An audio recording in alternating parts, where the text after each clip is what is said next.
What's up, guys and gals, and welcome back to the Nerd Castle. Today in the world of indie games, we're going to be hanging out playing a little bit of JUNKPUNK. If you've never seen this game before, it's a hard game to kind of pin down because it exists somewhere in between like a planetary exploration game, a Factorio-style, Foundry-style, Satisfactory type game, and also a little bit of Disney's WALL-E in there. So the basic premise of this game is that you are a robot that has been sent to a garbage planet that human beings have just utterly trashed. It's basically the world at the beginning of the movie WALL-E, and your job is to work on the planet and slowly make it more habitable for humans. And you're going to do that by cleaning up trash piles and then creating assembly lines, or you can do it all by hand. In all honesty, it seems to me like it's going to be a lot slower, but in general, it seems like you can kind of do everything by hand in this game if you really, really want to. It's inefficient, it takes a long time, but there's also automation and kind of conveyor belts and things of that nature. There's fun hats you can get for your robot. I've played the game for about, I think I've played the game for about 5 hours, I guess, prior to the recording of this video, just to get us to where we're at so that you can get a good look at sort of like, not necessarily the median gameplay, but kind of like the end of the beginning of the early phase of the game, and hopefully you guys enjoy it. So anyways, if you wanted to check out the early access, you can look down below in the description. I'll have a link for you. I've had this one on the icebox for a while because I felt like the build wasn't quite ready, but I dove in over the last week, just a little bit in my free time, 45 minutes here, 50 minutes there, and I think it's about ready for a dressing down. As far as dressing down negative, I think dressing down is more of a negative term. That means that I'm about to pick the game apart. The game is ready for me to do an impressions video and let you know some of my observations. I have collated that stuff into some general thoughts that I've written down that I'm going to put at the end of the video. So hopefully somebody will timestamp that. So if you're not interested in watching the entire video, you can just jump straight to the end and you can decide whether or not this is a good purchase. Down below, you will also find a link to my Discord and my Twitch stream, just in case you wanted to hang out live. Solid chance that I'll probably end up streaming this game at some point, more than likely the day that this video goes live, in case you wanted to see it in a little bit more depth. But that all aside, let's go ahead and dive on into the game, and I'll give you a little bit of a tour of my base and my facilities, and some of the things that I've set up so that we can kind of, I guess, clear the planet a little bit faster, and then I'll let you know what some of the goals are. The game does have a narrative, it does have some voice acting and stuff like that. Obviously, it's not done. I think the early access has been out for about a year, but it seems like there's a decent amount of content here to play around with at the moment, if somewhat a little bit grindy. But let's get on in here. Okay, so welcome to JUNKPUNK. This is JUNKPUNK. Let's go through the UI and we'll talk about the basic stuff. So bottom right, you've got a map that's going to allow you to see around. The game does give you an overworld map of the playable area. It's not incredibly large yet.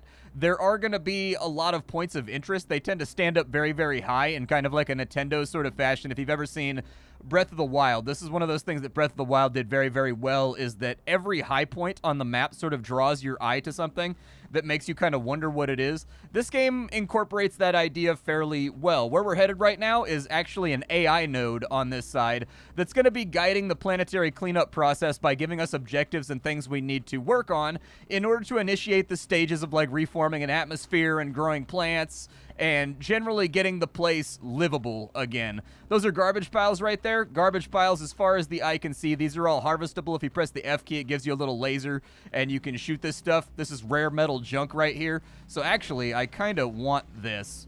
This stuff is hard to come by, but unfortunately my inventory is full because I just got done manufacturing 100 microprocessors because the AI wanted them. And so anyways, let me go drop those off real fast, and then we'll come back and we'll get all that rare scrap. After we get the rare scrap, I will take you on over to our base, and we'll look at the things that I've got assembled right now with conveyor belts and whatnot in my little spaghetti facility in order to get things going. But the bottom left of the screen, you can see a health bar. That's going to be the green one. We've also got an energy bar. That's the blue one. The health bar has not mattered at all, and as far as I can tell, the blue one also really doesn't have any effect on the gameplay, except that it forces you to sit on like this little like iPhone charger every now and again in order to get yourself recharged. I don't know how they're going to fold that into kind of like an overarching gameplay opportunity later on, but I assume it's going to become relevant in later on builds, but it hasn't really mattered other than like a thing to force me back to base every now and again in the current build. Let's drop off these 100. Oop, I dropped 10 of my processors on the ground. Hopefully we didn't bend any of the pins, otherwise I'm going to have to manufacture some more. That's a joke. That's not a thing that can happen by dropping your processors. But at the moment, the AI that's in charge of making this planet livable again has given me a couple of tasks. among which I had to manufacture 200 resistors, 200 capacitors, 50 circuit boards, 80 motors, 200 small gears. I haven't done the ingots yet, but we're going to do those today and get those knocked out. But I've done most of the complicated stuff so that I don't end up kind of like stuck playing with switches the entire time you're watching me play the game, which is really what manufacturing is in this game. It's me sitting around controlling switches and just watching outputs happen, and I didn't feel like that was going to be super compelling gameplay. Let's go back and get this rare metal over here, and then we'll head back to base. Alright, so we're back at the rare metal pile. I'm just going to grab all this stuff real fast because you can actually get a lot of really helpful goodies out of the rare piles, and for whatever reason, even though I've walked this path about a dozen times, I had not seen any of the rare metal junk piles as of yet. This area was utterly covered in garbage when I arrived here, and actually I've cleared out the entire valley. You'll see what I mean once we get back over there. But this rare metal scrap is going to allow us an opportunity to get our hands on aluminum. It's going to allow us to get our hands on gold. It's going to let us get our hands on platinum, which is incredibly rare. And there are constructions out there that are going to require those things. And so I feel like at least loading up our inventory with however many scraps of these things we can honestly get out would be good. Now, one of the first things I noticed about this game when it comes to farming trash is that the laser just kind of comes out of your character's fist, but they don't point or do anything else in order to sort of like add immersion or make the animation look a little bit better. I would suggest that gets spruced up a little bit. One of the things that initially turned me off about this game when I played the original build is that the lasering just didn't feel very satisfying while you were harvesting junk piles, and I think that could be amplified a little bit if the character actually raised their arm and aimed the laser on their wrist, kind of like Iron Man or like the Predator's shoulder cannon. Like if you're actually aiming at the thing that you want to destroy, it makes it look a little bit better. It makes it look a little bit more satisfying. You might be wondering what's on my character's head. I was clearing out trash piles, and I found a clown afro that I can wear on my character's head. There's hats that are hidden all over the map in random spots and at points of interest. Everything from hard hats to like berets to clown afros to a chef's hat. Whatever head apparel you might want to wear, the game probably has that for you. I think I found 3 or 4 different hats at this point just in the middle of random trash piles or at locations that sort of jumped out at me. I don't think they affect gameplay at all, but they do make your character feel a tiny bit more festive, in all honesty. It's good for morale. Let's go back to base, and I got to catch a recharge real fast. And after I recharge, we'll do a run-through of the factory facilities so that you can see what I've got going on. So here's the base. This is the little house that I live in right here. I built a little warehouse where I can store all my stuff. I'm going to have to turn on my flashlight with the T key, though, to show it off to you, because it gets kind of dark in here, and I haven't noticed any light sources or anything I can use to illuminate the area. But this is my little workshop base. I've got some storage containers over here up against the wall. I have my workbench just in case I want to do things manually. I don't use it too much anymore. The workbench is very much like an early game thing, and it's really, really, really inefficient for manufacturing stuff. Like, it costs you probably 4 times as many materials to do it by hand than it does to do it with machines. You can see my factory floor over there that I've set up just for the basic processing of materials. This is my charging station right here. If I stand on top of it, it effervesces my robo-groin so that I feel better. Now, that might sound kind of unpleasant or a little bit risky, but you should have seen the last charging station that corporate sent over. You have no idea where that charging cable went, and every single time it was deeply, deeply upsetting. So I'll take effervescing around the groin region over that. It's just like Tiger Balm, man. It's just like Tiger Balm. You just gotta bear your way through it until the experience is over, and then you feel nice and refreshed. I don't like sleeping very much, dude. I wish they had one of these for humans. Like a rejuvenation chamber. You just like step inside of it in like 20 minutes. It gives you the benefit of like a full night's sleep, and you just kind of like hang out and watch some Netflix while you're inside of it. That'd be rad. So welcome to my spaghetti base. You will note that there are cables running everywhere. I've got my power grid over here. The wind seems to be a lot more efficient in this game than solar. Like, the wind seems to have a constant output regardless. Like, I don't know if that's 100% true, but it doesn't seem like the output changes altogether that much, whereas the solar panels, they're down all night the entire time. So I've just been relying entirely upon wind, and it hasn't failed me yet. That's the spaceship that I crashed on. They sent me down to clean up the planet by creating more garbage out of the ship that they sent me. Seems kind of wasteful, but like whatever. I'm just a robot, and life is a nightmare. These are power pylons. They allow you to run cabling from various areas and split it into 4 outputs instead of just running direct cables. We've got a battery over here in case the power goes down, but it hasn't yet. hasn't really been a concern. This is my first production line right here. It's all nice and set up. Basically, I have myself a shredder right here. I can shove stuff into this thing. It shreds it down into a powder. The powder is easier to process and sort than just raw scrap. And some things have to be powdered first before you can turn them into like a useful product. Either way, you kind of want the shredder at the end. It's connected by a little conveyor belt right here. The conveyor belt placement is very simple. It attaches and it works no matter. It's not like Factorio where the conveyor belt is like its own little individual thing. It's basically, for all intents and purposes, a power cable. When I put these two down right here, you just click a button and it runs a conveyor belt in between the two of them. There are splitters, there are sorters, there are all that kind of stuff. I'm kind of stupid though, so I don't play around with it too much, but I have been thinking about redoing this entire area if I can get enough floor space to do it. But the game's placement of buildings can be a little bit weird on inclines and hills. And so anyways, I'm going to need, I think, to fill this entire valley in with foundations so that I have a flat space so that I can actually make something super efficient with lots of like forked belts and like splitters and things like that, so it'll manufacture basically everything in the game simultaneously. It's going to be a big undertaking, but after things get shredded, they go into the separator. The separator, it's going to take whatever you've shredded, and it's got various recipes right here that you can set it up to auto process. I've got it making gold scrap right now off of shredded scrap. But you can have it make copper, you can have it make steel. If you shred up plastic or electronics, you can get things like silicone out or aluminum out or platinum out.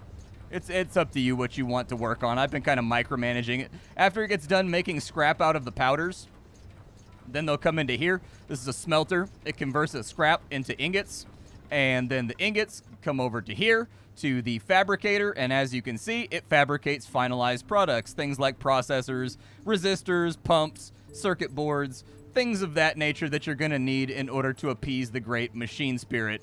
For right now, we're going to need a lot more gold before we're going to be able to... We're going to need gold, and I think we're going to need silicone, I think, before the AI is going to be happy with us. Now, I do have 100 silicone right there, so I think we're already done with that objective. However, let's go ahead and set some things up to start processing gold. So I'll throw that stack in there, and as you can see, it's already taking from there in order to produce more outputs. But I think I've got a few things on me right now. So if I've got the separator, can I make gold? I can make gold out of electronics, but I can't make gold out of rare metals. Okay, fair enough. Fair enough. I do need to manufacture aluminum as well. I think that's going to be a thing that we need a lot of. But let's go one at a time. What's going to clear out my inventory the best?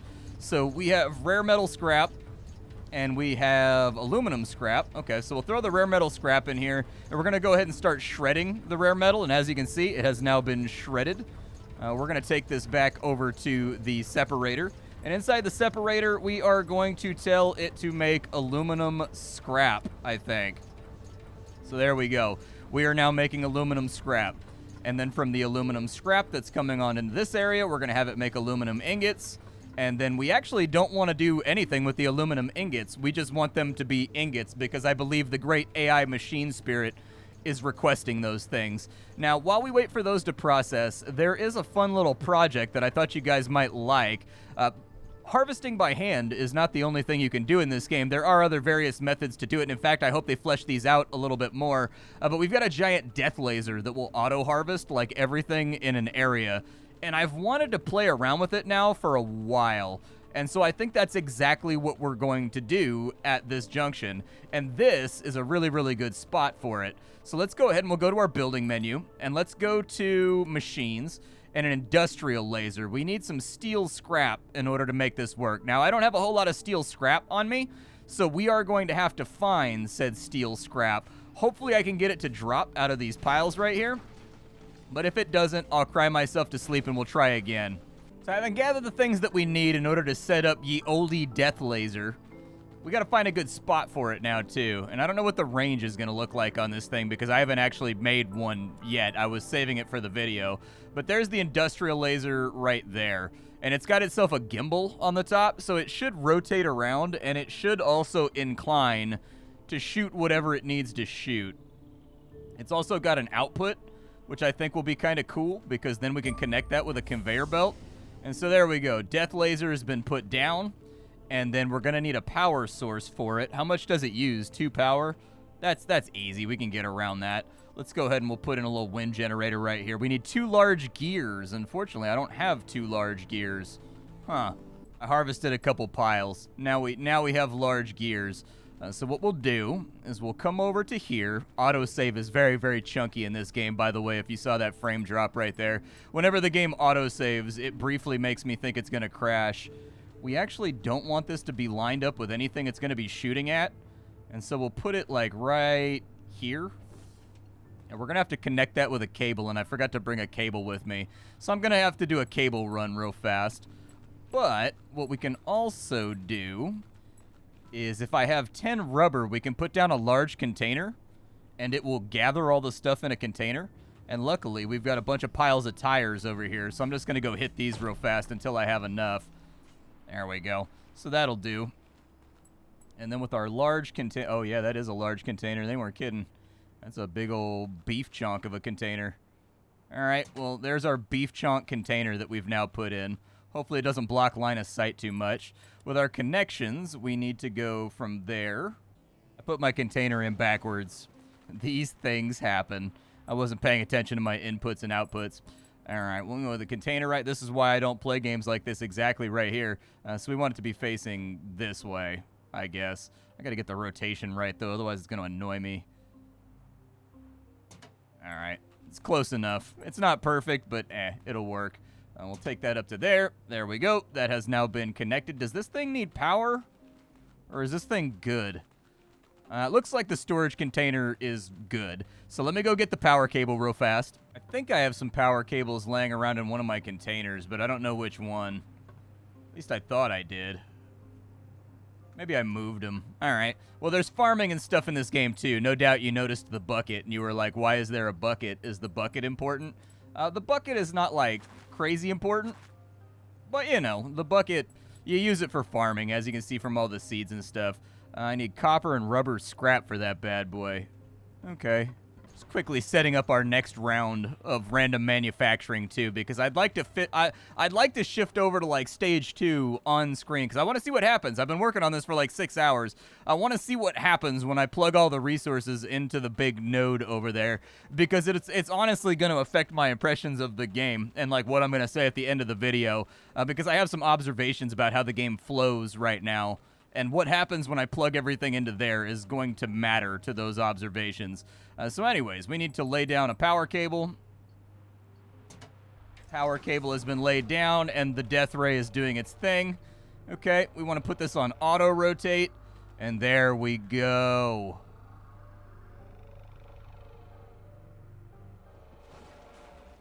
It destroyed its own power source. Okay, so the way that I thought this was going to work, in my head, when I was thinking about it, was that it was automatically going to avoid shooting friendly targets, and it was going to rotate, and it was going to gimbal towards the thing you wanted it to destroy. Apparently, this is a little bit more hands-on. So I need to have it faced in such a way that it will basically be cleaving its way through targets. That's a little bit less convenient. It makes things a little bit more messy, and I don't know if I'm in love with that. It's a little micromanagey, and I'm kind of at the point in my robo career right now where I'm trying not to micromanage things. We will put it right here. There we go. And let me reset this back up. I do very much like how active the world feels. Like, the world feels very much alive, even though you're kind of on, like, a trashy death world. Like, there's constantly, like, reclamation ships with big construction hooks, like, flying around. And it's abundantly apparent that you are not the only person working on this planet. There's little buzz drones flying around. They observe things. There's giant, like, cranes that fly around. And I've never seen them crane anything. But they do fly around, and they are actively a part of the experience. And so anyways, I think they did a good job with not making the world feel like it's completely abandoned. Like, this is very obviously a planet that is somewhere in a populated area that has become like a very big project for some agency or some corporation, but I haven't really gotten that far into the storyline yet. Now that we've got the materials that we required in order to make this whole thing work, we'll go ahead and drop it right there. And for the final time, we should just be able to run the cable, and everything should be fine. There we go. There we go. It is now scrapping, and as you can see, all of the materials are going into storage. And then if we tell this thing to auto-rotate, it should just clean out this regional area without any of our input. We'll have to come back in and check on it in a little bit just to make sure that it's still working and it's still doing what it's supposed to do. It's not the best turret. I'm guessing that there's probably better ones later on. I know that for like the tier 2 constructions, I saw like drones that will actually target specific things and bring outputs back and like fly around and whatnot. My idea was, when I first saw this thing, is this thing, it's got a turret on the top of it. It looks like a tank, right? What if the player could build a treaded tank that would have this attached on the front of it, and then you could drive it around just like potato, potato, potato, potato, potato, you know, a big diesel engine basically driving around, and you could aim the laser, and you'd have like a first-person kind of tank commander, like Hell Let Loose style UI in order to make it happen.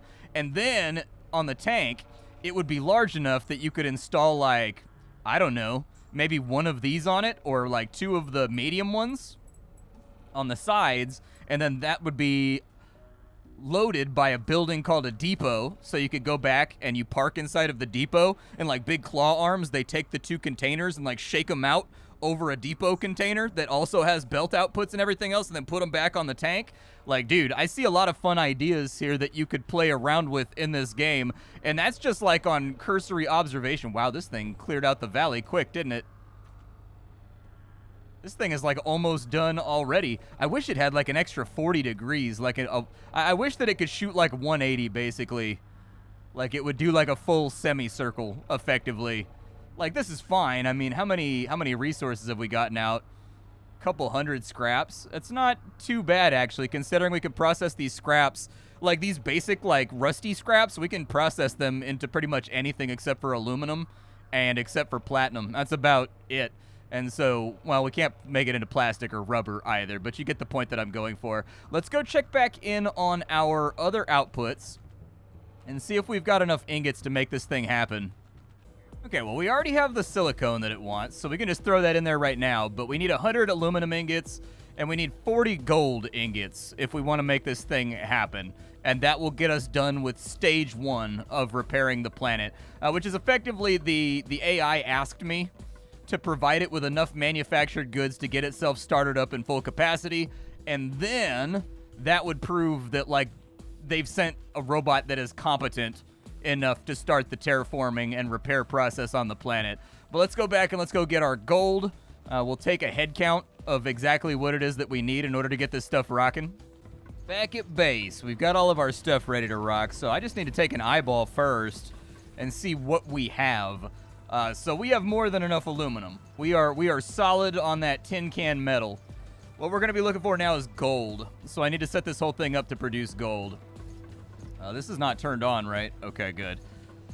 All right, so we need to go back over to gold processing. We'll throw that in the stack. I've got some scrap on me right now.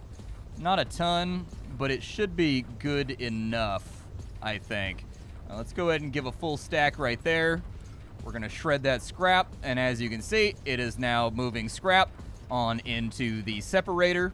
Inside the separator, we're going to want this to make gold scrap. It's going to be really inefficient because we're using raw scrap to do this, so it takes us 10 powdered rusty scrap in order to make 1 gold. If we were doing electronics, it's a 1-for-1 conversion, but electronics piles don't come up very often.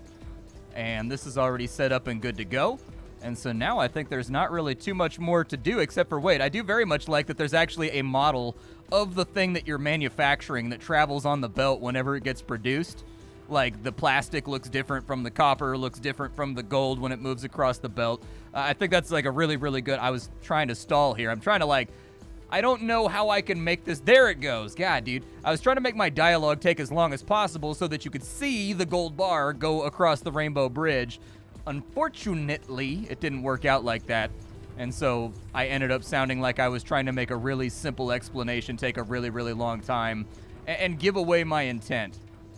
I'm going to go recharge, and then there's pretty much not a whole lot left to do except for wait for the gold to come up out of the manufactory. That's about it. I can already see people in the comments asking if you can break down like the big scrap. I haven't seen any way to do it yet, but I'm just like you. I really, really hope at some point I either find or that there will be implemented a way to get rid of these bigger set pieces around here in order to make stuff look a little bit cleaner and nicer. You wouldn't believe it, but this entire area was all trash when I started the game out 6 hours ago. Like, this entire cleared area where there is no garbage, it was just non-stop garbage as far as the eye can see, and I've cleared it back pretty far in every single direction, and so I do think that there is a little bit of a neurotic aspect to this game, where if you enjoyed playing stuff like Viscera Cleanup Detail, or you liked playing things like Power Washing Simulator, or you enjoyed playing things like Hard Space Shipbreaker, where doing a lot of the repetitive and grindy tasks is a big part of the accomplishment for you, and looking out over a topography that you yourself have cleaned up gives you like that dopamine hit, maybe a game that might get you interested, because I think that's something that it's got going for it over a lot of the other Factory games, where specifically the atmosphere of this game is like you cleaning up a wrecked planet, whereas like most of the other Factory games, they tend to be focused on you exploiting a planet in order to survive, or in order to like build a rocket or do something else. This game is very much sort of all about fixing rather than exploiting, and I do think that that distinction makes the game a little bit more distinct from its competitors. I actually think what I might do over here is I might make 2 shredders. Because as you can see, it's going kind of slowly. Like, it's only processed 200 of the scrap. I think what I may do is make another shredder right here. And then scooch that one back. And then we take a belt merger that feeds into the separator. And that might be a little bit more effective. So let's just say, for the sake of argument, that I put one right here. And we hook it up right there. And then we get rid of that belt right there. And we make a merger. Like, so let's say we take this guy right here. I don't know if I'm going to have room to make a merger right here, but I'm going to try. How big is the merger? So the merger is not incredibly large.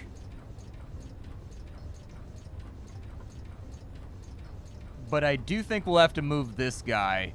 So I think I'm going to have to play around with all of my inputs and outputs before that's going to be entirely effective. So I'm just going to leave this guy here as kind of like an extra workhorse, and I'll manually clean it out for the next little bit. Yeah, I'll just manually clean it out for the next little bit. But the way that I see it in my head is I'm going to need to scooch this back over to here. I'm going to take that shredder over there and put it right here. I'm going to need a new piece of the power grid. So like another couple power generators over there.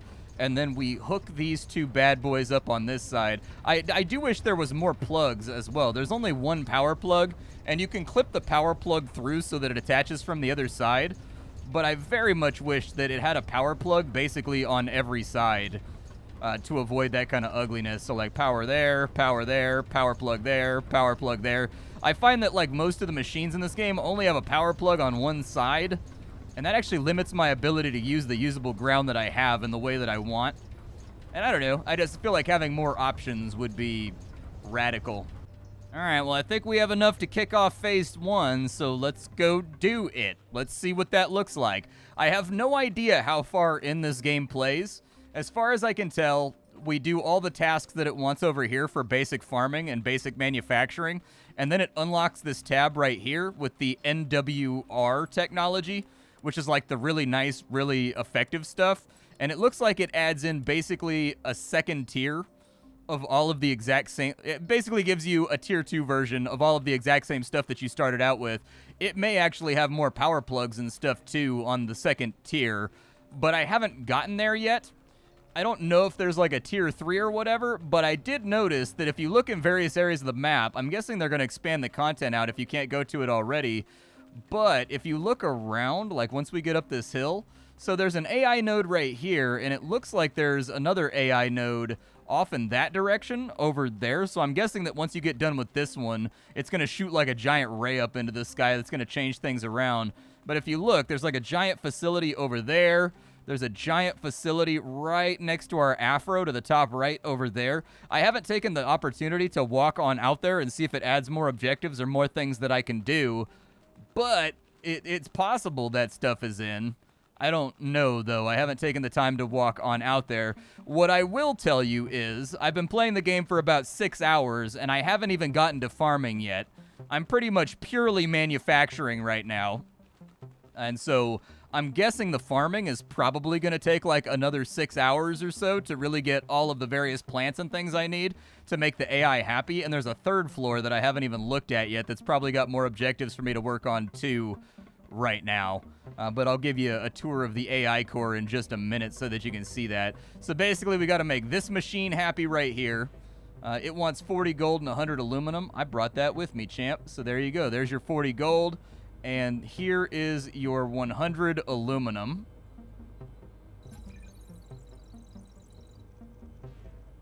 And it looks like it has a key ready to go. Construct the key. Do I take that? Oh, I do. Okay, so that's like an item. All right, I guess I have a tech key now. Do I plug that in somewhere? So like over here, system activation, biological key stage, not active. Tech key stage, not active as well. Let's go up to the next floor. I don't know if I'm supposed to put this key somewhere or something. There's 3 floors inside the AI core, and each one has like consoles that you interact with. I don't think those are interactable, but like this guy over here, they want me to put in a biological key right there, and I get the biological key by activating a whole bunch and like growing a whole bunch of plants that I feed into the machine downstairs. And then on the 3rd floor, I don't recall what's up here. Ah, the tech key activator. So there you go. It's now apparently activating the tech key. Nothing much really seemed to change. I was sort of expecting I don't know. I was sort of expecting it to do some kind of like Planet Crafter, like shoom, like shoot a big laser into the sky, like do kind of like a Transformers morphing thing where it's like and like turned into something else, but I guess not. It's a little bit disappointing. I'm not gonna lie, but that actually matters. That sort of affects what I'm gonna say at the end of the video when it comes to my impressions of the game. Anyways, I think that my impressions are that I like the game, and I think I like the angle that they're attacking exploration, survival, manufacturing, all that kind of stuff from. It is jankier than its compatriots, being developed by larger outfits, and it hasn't really had the time to refine like the other smaller dev teams that are making similar games, but I think it shows promise. The good things are the atmosphere. I don't think there's any other game that's quite doing what this game is doing about planetary cleanup and healing rather than exploitation, and I think that's a really, really good narrative angle. The quality of life for a lot of the features is good, and I've liked it. I would still like the ability to move buildings around without tearing them around and stuff like that, but you know, so far I haven't bumped my elbows on too many rough things when it comes to playing the game. And I like the way that the world looks, too, although it seems a little overly contrasted to me. I think a little bit more brightness would probably help out a little bit just to fill in some of the contrast space with a little bit of white pixels. I don't know. It felt like the contrast was weird to me when I was playing it. I don't know if that's going to happen on everybody's monitor, but there was no way to adjust it in-game, and every other game looks fine on my monitor, so it's got to be a JUNKPUNK thing. But there are things that are going to need to get tighter, I think, if JUNKPUNK wants to enter the conversation with its head held high next to stuff like Satisfactory, Dyson, Factorio over the coming patches. Like little things that I noticed, like motion blur being forced on and without a way to disable it in the options. The camera, you can clip it through the ground collision pretty much anywhere on the map if you swing it down at the right angle. That needs to be tightened up. Things like the laser aiming animation not existing and the laser just randomly coming out of your hand in a random direction no matter where you're at.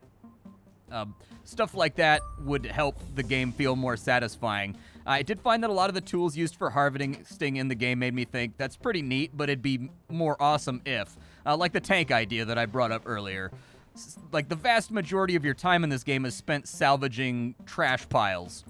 And so more tools for that salvaging that give you more varieties and ways to wipe out piles, I think are a really, really good idea to keep things fresh and fun. Like the death laser turret is a good start, but I'd also like to see things like demo charges you can manufacture and plant to blow up like 50 piles at once if you take the time to do it.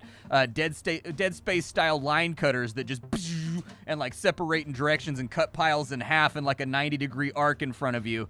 You know, beam splitters that do like a chain lightning style effect where it hits one pile and then chains to other piles and detonates them all like simultaneously. Swarms of bee drones that consume the trash piles from your wrist gauntlet. Upgrades that allow the player to salvage their way through upgrades rather than most of the options being installations for salvaging.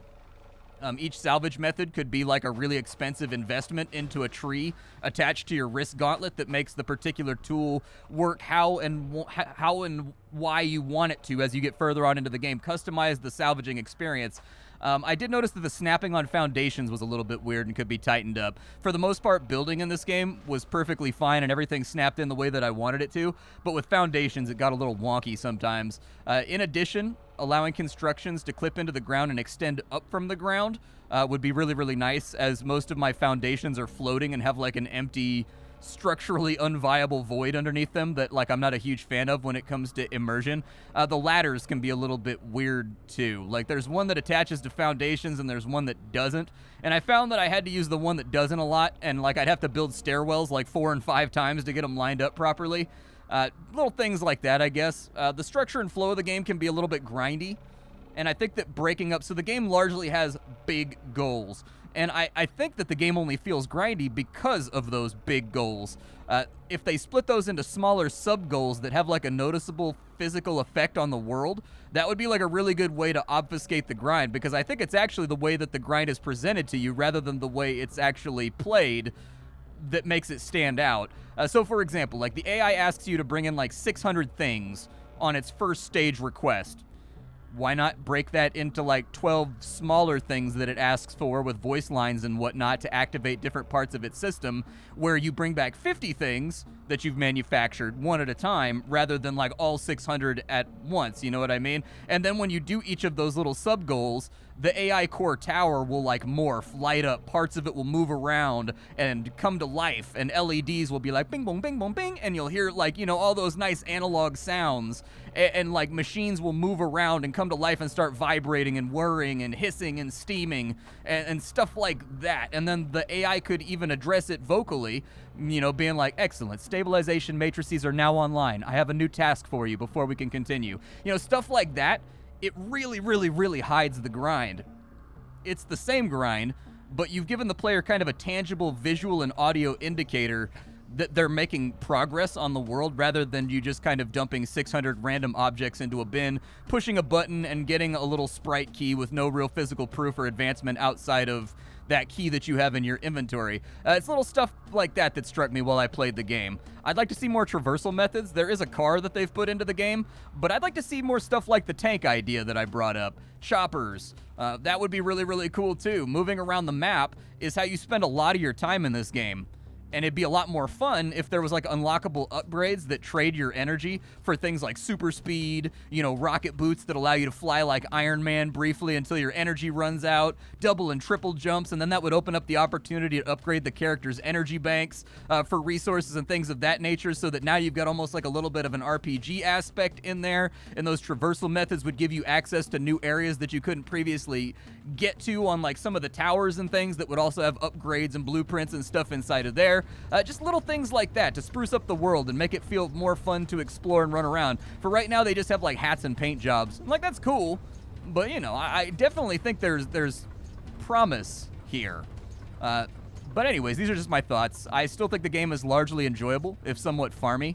I enjoyed Viscera Cleanup Detail. That's a totally pointless game about just cleaning up rooms, basically, and it strikes a neurotic chord with me, and I found it really fun in JUNKPUNK to see the world slowly get cleaned up. Starting out in a massive rubble pile and watching it slowly become a clean valley really, really hit dopamine receptors for me. I liked it. So if you're that kind of player like me that enjoys like Power Wash Simulator and Viscera Cleanup Detail, it may work for you as well. There's just a lot of little general things in the early access that I think if they were spruced up, spiced up, tightened up, would make the game a lot more satisfying and immersive to play, and we'll just have to wait and see if that happens. But for right now, I do think that they have a good foundation, and I have enjoyed the 6 hours that I spent with the game, which is really what caused me to come up with this massive page of things that I wanted to talk about at the end of the video. So anyways, that's my feedback. That's my thoughts on JUNKPUNK. I do think I'll be playing it more in my free time. I have been having a lot of fun with the game. It's been really, really cool cleaning up the planet. I don't know how much content there is past what I've done. I know there's an entire farming system to get like a bio key, and all of the farming buildings are in, and there's like a second tier of technology that I haven't gotten to yet. It'll probably be like another 4 or 5 hours before I get there. But I don't know if there's anything beyond that second tier of technology. And so, as of 1 year of early access, it feels like that's kind of where the game is at. My name is Splattercat. I sift through the pile to find what's worthwhile in the world of indie games every single day so you don't have to. Today up on the chopping block, we had JUNKPUNK. Tomorrow, we will have something else. Thank you for hanging out. Thank you for the luxury of your time, and I'll see y'all next time.